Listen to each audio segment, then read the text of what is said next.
orang-orang yang belum mendapat hidayah daripada Allah. Jadi orang Islam ini yang sudah mendapat hidayah. Apakah itu yang dinamakan hidayah? Hidayah ini adalah Al-Quran. Pembawa hidayah ini siapa? Yaitu Rasulullah Muhammad bin Abdullah. Selepas tidak ada Rasulullah wafat, siapakah yang membawa hidayah? Gerbang pintu Rasulullah, yaitu Sayyidina Ali. Turun menurun sampai kiamat dunia. Maka berpeganglah kalian kepada tali-tali Allah. Apakah itu tali-tali Allah? Cari warasatul anbiya, ulama-ulama mursyid, ulama-ulama yang boleh menyambungkan kerohanian kalian kepada Rasulullah dan kepada Allah. Saya ingin bertanya sekarang, apakah Habib Razik mampu menyambungkan kerohanian pengikut-pengikut kalian kepada Rasulullah?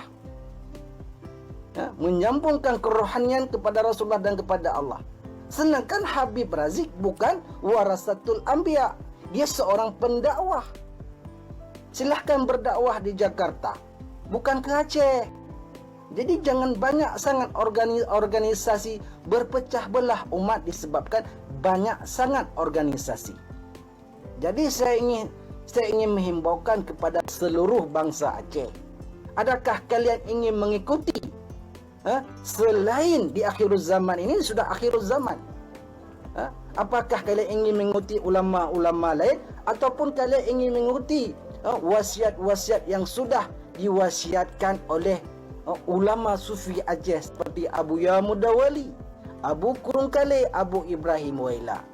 Mereka mewasiatkan dirikanlah masjid di Aceh Barat 1000 tiang. Seluruh umat terutamanya di bangsa Aceh harus menyatukan hati ke situ semua. Supaya agama Islam ini tegak berdiri dengan sendirinya di Aceh. Macam mana kita harus menegakkan agama Islam di Aceh? Maka lahirlah Tauhid Tasawuf yang dipimpin oleh Abu Ya Amran Wali Al-Khalidi, mengajak rakyat-rakyat dan umat-umat sekaliannya, terutama di Aceh, mengajak bangsa Aceh untuk mendirikan kalimah Thaibah, yaitu kalimah La ilaha illallah, supaya hati-hati yang sudah mati, hati-hati yang sudah mati di Aceh, yang tidak hidup hati mereka dengan Allah, dengan berkat lahirnya Tauhid Tasawuf mengajak orang Aceh untuk menghidupkan jiwa-jiwa yang sudah mati. Jadi inilah sebab saya melarang Habib Razik untuk membawa ideologi dia dari untuk masuk ke Aceh. Kerana Islam di Aceh lebih tertua daripada Islam di Jakarta, dan Islam di Aceh lebih tertua daripada di kota Mekah. Ini kembali kepada sejarah. Mari kita kaji sejarah untuk saya membuktikan sejarah kepada bangsa Aceh yang tidak tahu sejarah. Kita lihat batu-batu nisan yang beratus-ratus tahun yang baru dijumpakan di Aceh dan di mana-mana. Batu nisan yang ada di Aceh, yang ada di Thailand, yang ada di mana di seluruh Asia Tenggara. Batu nisan yang berbentuk batu nisan Aceh. Jadi Asia Tenggara ni dibawa, datangnya Islam ke seluruh Asia Tenggara ini daripada Aceh.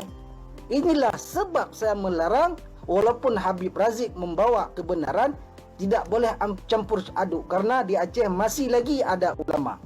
Tidak mau berpecah umat disebabkan ada organisasi yang sangat banyak tumbuh organisasi. Ini salah satu boleh memecahkan belah umat.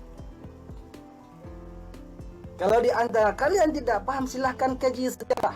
Kalau anda tidak paham sejarah, maka anda tidak paham. Inilah yang dibuat satu plan masa Belanda dan British, menghilangkan seluruh sejarah-sejarah Aceh dan sejarah-sejarah Nusantara.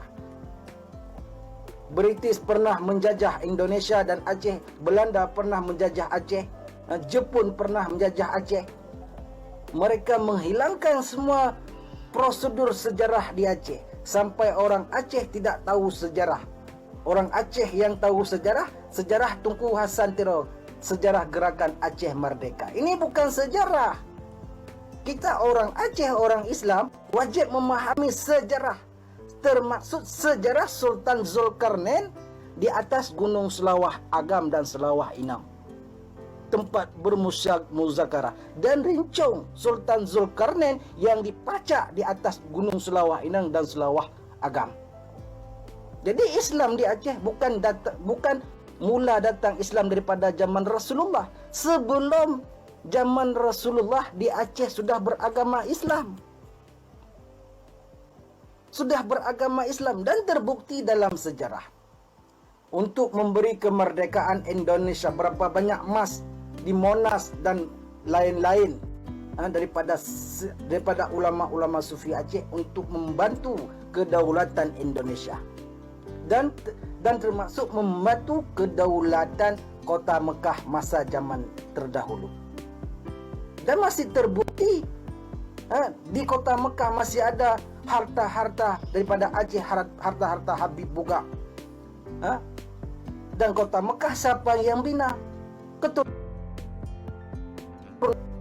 Yang membinakan kota Mekah sebelum kelahiran Rasulullah.